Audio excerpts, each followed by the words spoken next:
Hey guys, welcome to my channel once again. It's your baby girl, your away YouTuber, your inconsistent YouTuber, your anything you call me, it's okay. Okay, so this is me after plenty years. And I'm just here today and I'm happy to be here. I'm happy that I'm beginning to get myself back again. I'm beginning to find myself again. I'm beginning to do things I love. I'm beginning to not have my life revolve around my son. Guys, the past 8 months has just been him and him and him and him and him alone. And it's been particularly, which word do I use now? It's been particularly graceful. It's been particularly graceful because it's actually been graceful. Because I've not had help in the past 8 months. It's just been me, him, and his dad.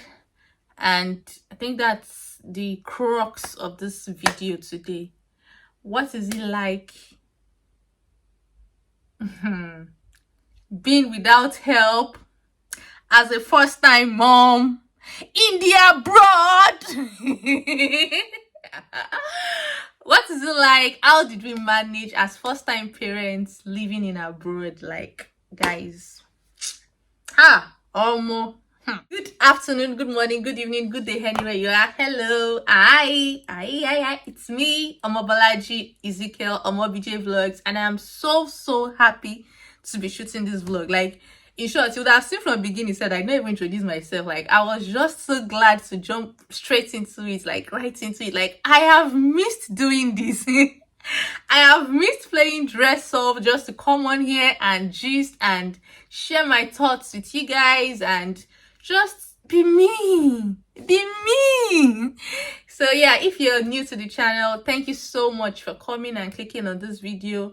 And if you're a returning subscriber, like, you guys are the real MVPs. I see how you guys encourage me from time to time. You tell me to just post it that way, like how I need to be consistent, and the constant coming into my DM to ask questions about the videos I had posted in the past. It just makes me feel like, okay, there are people that are actually seeing what I'm doing out there.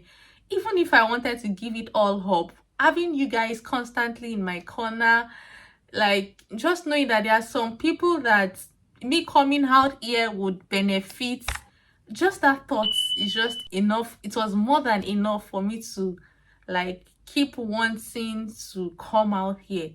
The time is 8:30. It's actually a lot being a mother. Like, your life turns upside down. This video I'm shooting like this at 8 p.m. This is when I've had, like, okay, today I'm going to shoot a video.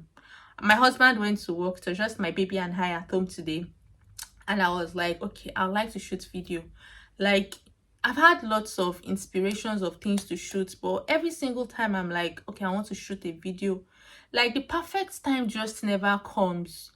Like, if you're not carrying a baby, you are bopping a baby, you are changing diaper, you are making him to sleep, he wants you to play with him, and the cycle just goes on and on. It's a vicious cycle that you just never get time to do anything for yourself. It takes an intentional effort to get to do anything yourself. You want to write an exam, you want to read a book. Guys, there's a book I'm reading. I've not been able to read that book. Like, when I'm able to read a page in that book, I feel like, oh God, I have done a lot in this day. And when you now have a baby that is clingy like my own, like, you can't do anything. Today, I was like, there's this video idea I've had for a while, and I've jotted, the only thing remaining is just for me to sit in front of the camera and just say it. But, like, it's not happening. Am I going to be making a video all looking rubbish, like being in my pajamas all day? Am I going to be making a video and have my son strapped to me? Like, I don't know. And sometimes it feels like, but you're not the first mommy now. Like, there are other YouTubers who have had babies, and how are they managing? How did they manage? How does everybody manage to keep it all together on social media?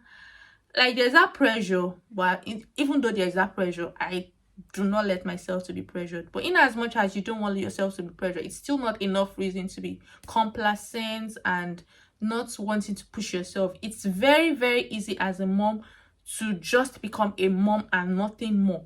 Like, the whole being a mom thing is exhausting. It's just very easy for you to just be a mom and not be anything else.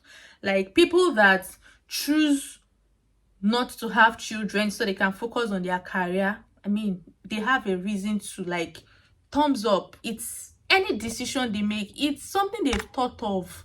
Don't fault them. People that choose to be stay-at-home moms because they can't just dealing with the children and then dealing with career, guys, it is a lot. Please, thumbs up to them. And people who decide that, yes, I am a mom, but I still want my career, I still want to be able to do other things, like, those guys are the real MVPs. It is a lot. It is so much.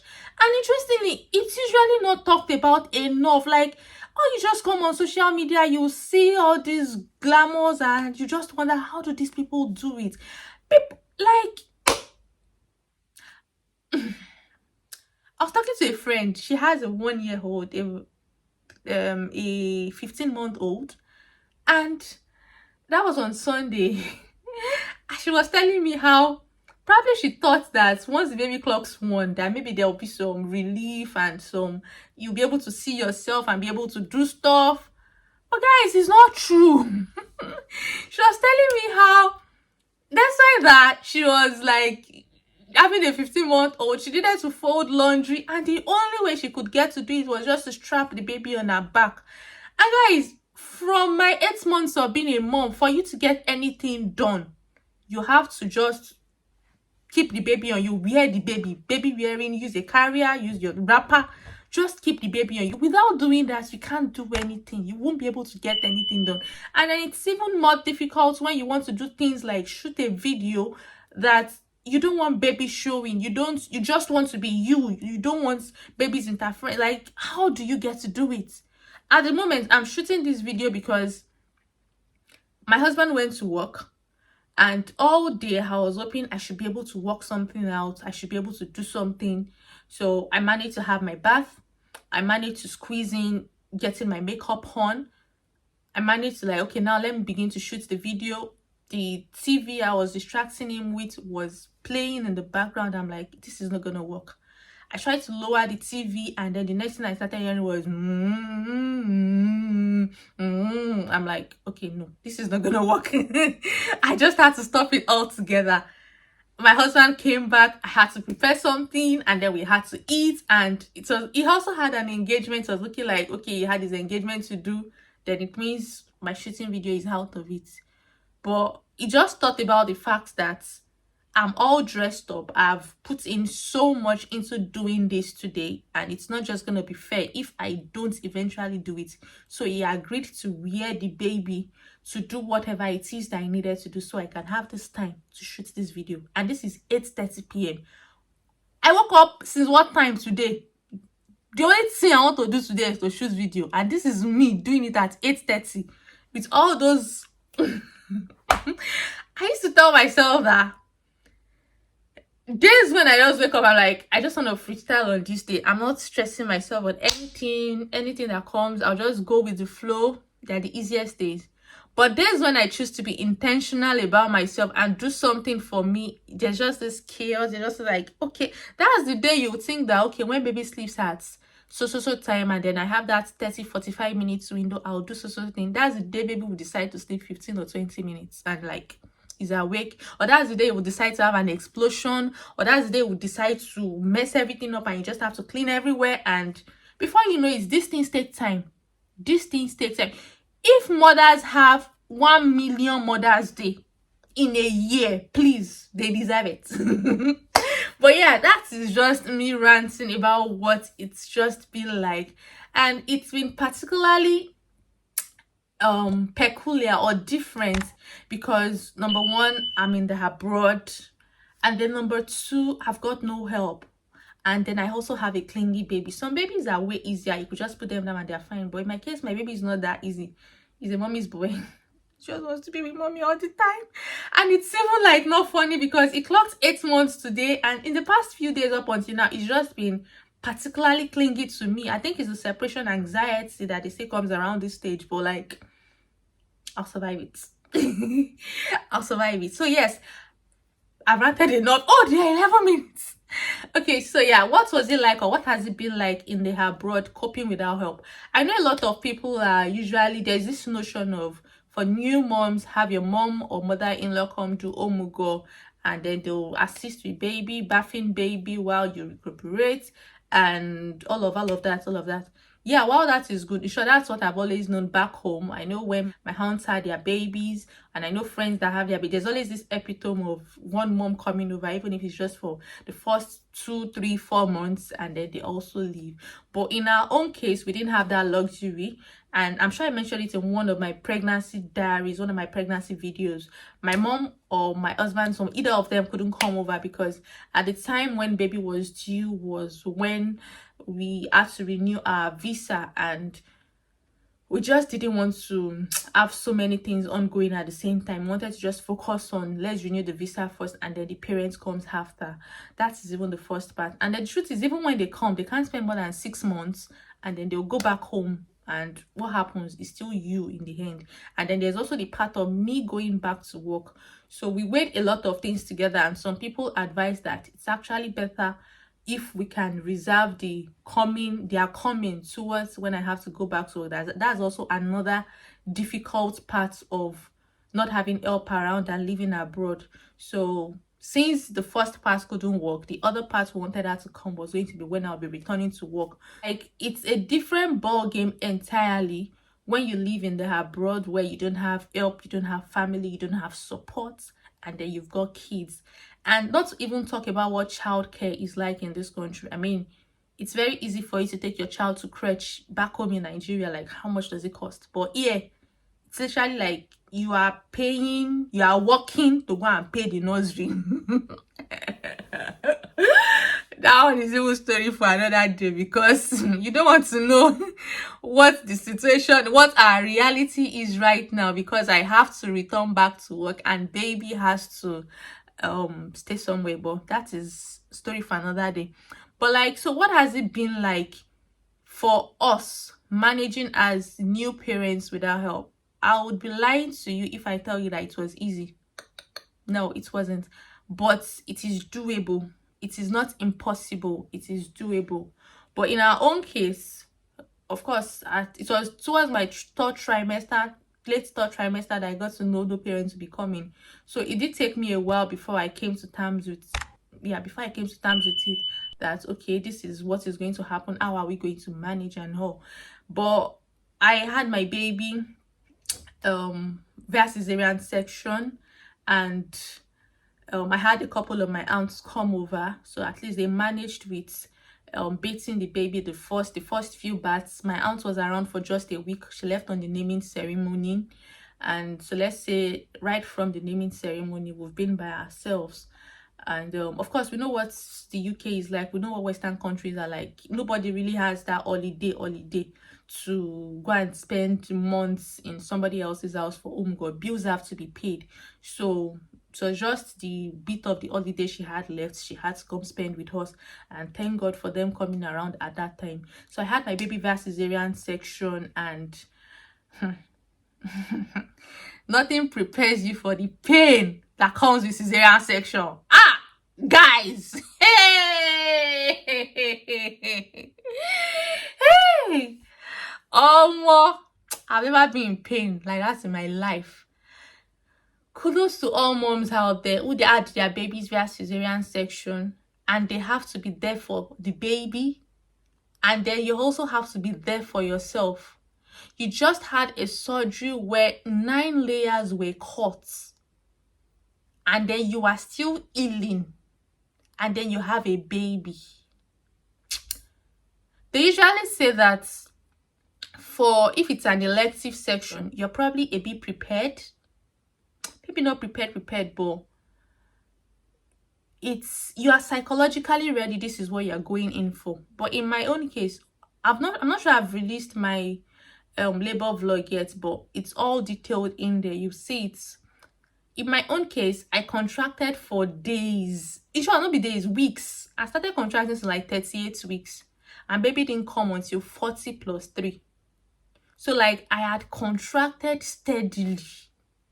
My body was weak I'd gone through a lot contracting, and then at the end of the day I had to end up in theater. So like, but I'm grateful to God because my baby was fine, and thank God he's here today and he's growing well, ill and healthy. So I'm not bothered about the whole cesarean vaginal delivery thing. Most important thing, mommy is fine, baby is fine. Please, that's the most important thing. But my body was tired. I was tired. I'd been in labor for like more than 48 hours.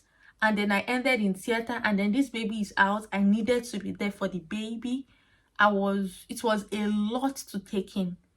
And then the height of it was the pain. I'd never been in pain like that. I was taking pain meds round the clock. If I make the mistake of missing a dose at the time I was supposed to take it, I'll be miserable. I won't be able to get anything done. And yet my baby will be crying like my baby needed me. I had to be there. Who do I give the baby to? Who? To mention that my husband is also trying to navigate fatherhood, and he was also trying to be there for me, to be there for the baby. He also had work. Paternity leave in the UK was just 2 weeks. And he did not even qualify for the paternity leave. He had to use his own annual leave at this time. So it got to a point in time that his place of work even tried for him.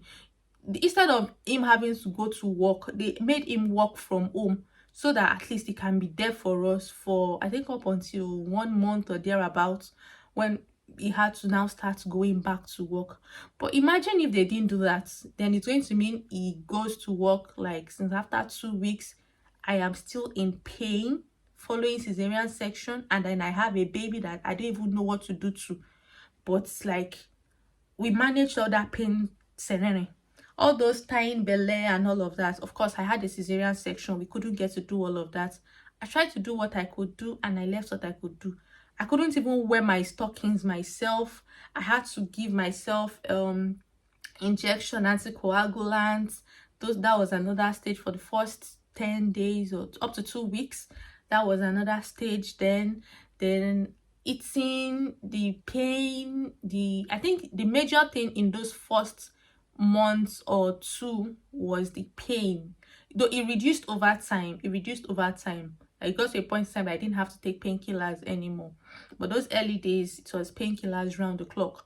I remember when I was in the hospital, and the first night or the first 2 nights when I couldn't sleep, baby was crying. I just needed to sleep because I'd been awake consistently in labor pain for the past 2 to 3 days, and baby needed me. Healthcare is even another thing entirely in this country. I was hoping at least maybe if somebody could have the baby for me to just get some rest, but unfortunately the lady came. I used the buzzer. You use the buzzer. It take them 10 years before they attend to you.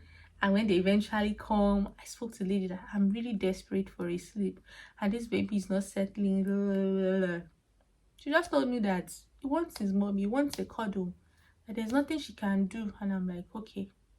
At this point, it was at night. The relative, my husband, had gone back home, so it was just me and baby, and I had to stay awake. I had to be there for him. Fast forward from all that parts, we now moved to, I had a baby boy.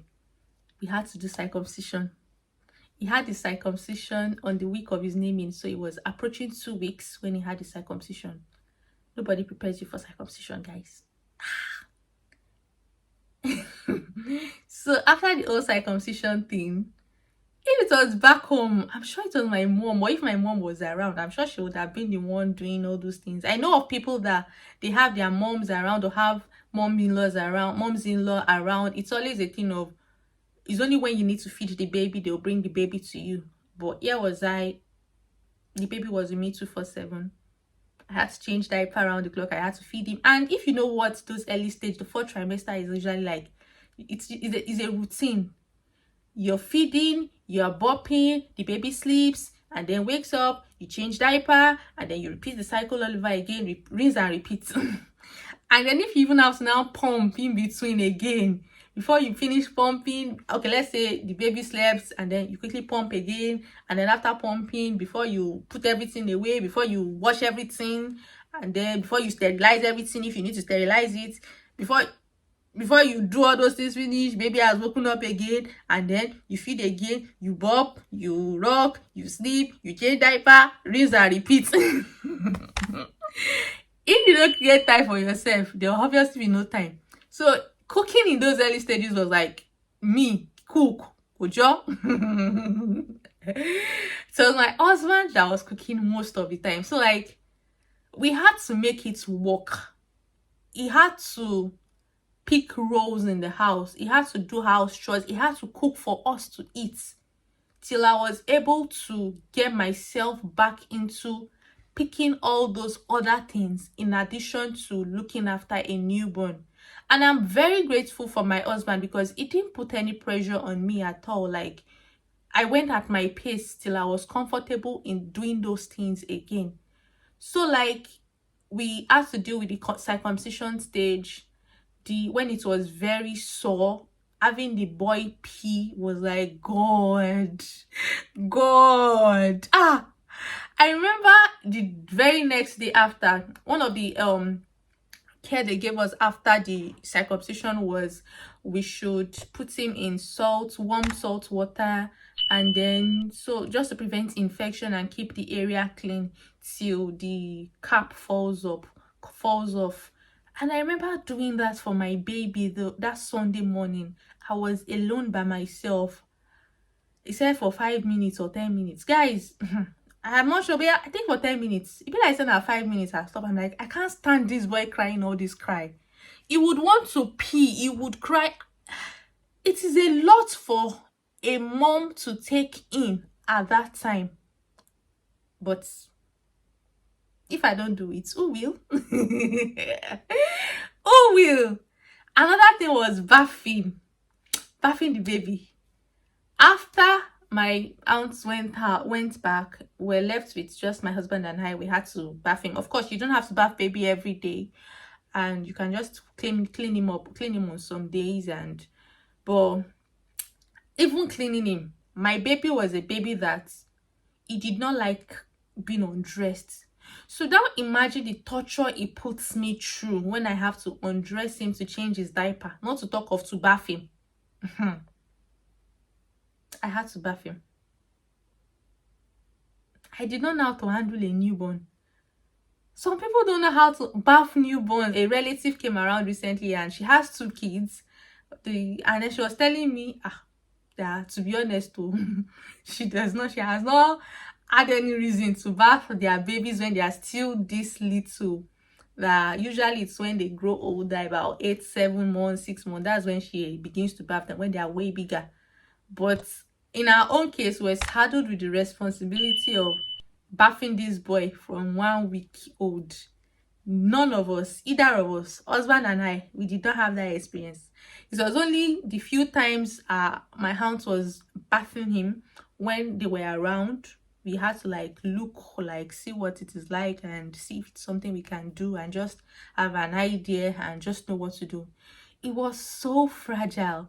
I remember then, if I had to bath him, or if my husband had to bath him, one person would not just go and bath him. It was always a thing of, babe, I want to bath Riri. Please come and stay with me, just in case. Just in case. And then he'll come, we'll support each other. Am I doing it okay? He'll say, yes, you're doing it okay. And then when he's doing it too, I'll look like, okay, it's like that. Carefully, don't fall down. Till we became more confident in doing it by myself and him doing it by himself. It was not funny because Rere did not even like bathing, so it was usually like torture for both of us at that time. Imagine when you're trying to bath for someone and the person is just crying at the top of his lungs. Oh my God. So we had that to deal with ourselves, but that was like one major difficult part. Then at that time also, I wasn't lactating very much. I wasn't lactating very well. Or maybe I thought I wasn't lactating very well. I'm thankful for the health visitor who held my hands through that time. And so I eventually came to terms with breastfeeding. But like it was actually a lot having to hear a million people say, you do this, you do that, you do that, you eat this, you drink that, who is going to be providing all these things? Share with that to even eat 3 square meals self, it is like we know the things that are going into it. I remember somebody was telling me at that time that how I needed to eat original food, eat amala, eat poundo, eat kinikon, and not just be snacking and not just be eating the type of food we're eating at that time. She's right. She is very right. But in her own case, she had help. She had people live with her. But we didn't have any who would actually go through the process of making amala, and to make things even more interesting, we live in an area where there is not even an African restaurant around. It's just recently that I saw one around. So even if there was an African restaurant, is it all the money we go and be using to go and be buying African food? Or buying African food in restaurants? Knowing that I'm not even going to be working for like the next couple of months or up to a year. So like it wasn't even advisable. So there were lots of advice, there were lots of things everybody said at that time, but at the end of the day, we just knew that we had ourselves and we just had to make this work for each other. Because even if parents come, even if after 6 months they will go back, and then it's still going to boil down to us, the 3 of us. So we just had to like zero our mind that what if there was no parents to come? What would we do? We had to just face it. There are many other experiences that we had, but like that was just like the freshest, most difficult part of it. But it eventually became easier as time went by. The pain reduced, so I could do other things. I wasn't taking beds around the clock anymore, and everything came along and it was okay. And we are grateful to God that 8 months down the line, we can cast our minds back now and then just be like, oh God, thank you for holding our hands through that time.